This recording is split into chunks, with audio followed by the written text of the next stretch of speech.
We can look at digestive support. I've talked about it before. You may or may not be able to handle acid. It's sometimes people that have gut issues and gut inflammations. You'd be surprised. I've been doing this for a long time and seen thousands and thousands of patients. Some patients with gut inflammation actually do decent with some level of acid. Now, how can you test this? You can just start with a teaspoon or even a half a teaspoon of a little bit of apple cider vinegar or lemon juice, and just put it in like an ounce or two of water, like a shot glass worth, and just shoot it before your meal. You may find that you do really well with it. You may find that it irritates your gut. If it irritates your gut, it's a no-go for you. You can take some baking soda to kind of like put out the fire, so to speak, and then eat your meal and just try to focus more on enzymes and healing nutrients besides that. Again, if you have an active ulcer, don't even try it. But, out of the gates, it's always worth giving it a little acid challenge, very small amount. Usually it's dose dependent, right? So the more sensitive you are, the more acid you have, the greater your negative reaction will be if you're sensitive to it. So it's always good to test it, just because then and then you can kind of check that off your list.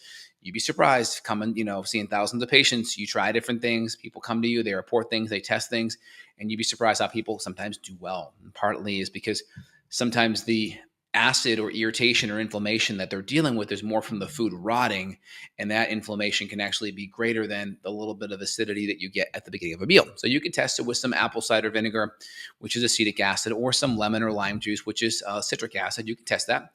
You can also use some bitters as well. If someone's even more sensitive, we may just do some bitters, whether it's ginger, gentian, chamomile. These are nice, gentle bitters. And then we can focus on really good healing nutrients as well. So this is where I'm going to be focusing on ginger tea, aloe juice.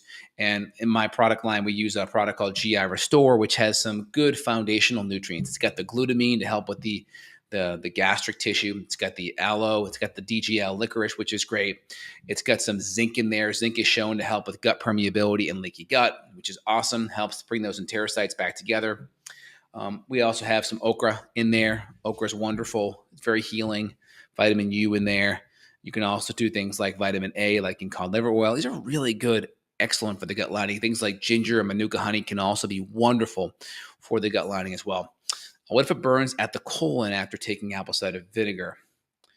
Well, that's be weird because, for all that to go from your mouth to your stomach, it would take a while to kind of get to the colon. It would take a little bit of time because it's got to go through 23, 24 feet of the small intestine before it gets to the colon. So it would take a while. So I'm not sure how you would know that per se, because there'd be food in your intestinal tract. And so it would take time for it to move its way through.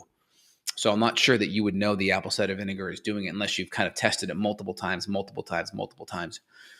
Yeah, when I say food is rotting, it means your food is sitting inside of your stomach and it's fermenting, it's acidifying, it's putrefying, it's essentially rotting in your stomach because you don't have enough acid and enzymes.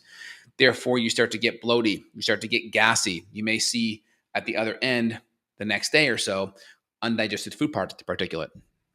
You may really have a lot of foul-smelling flatulence, which is usually a sign of methane overgrowth. You may have a lot of burping as well. So if you see that more in the stomach, you're going to get more burping. If you see it more in the small intestine, you're going to get more flatulence. That's kind of how you know where it may not be doing the best thing.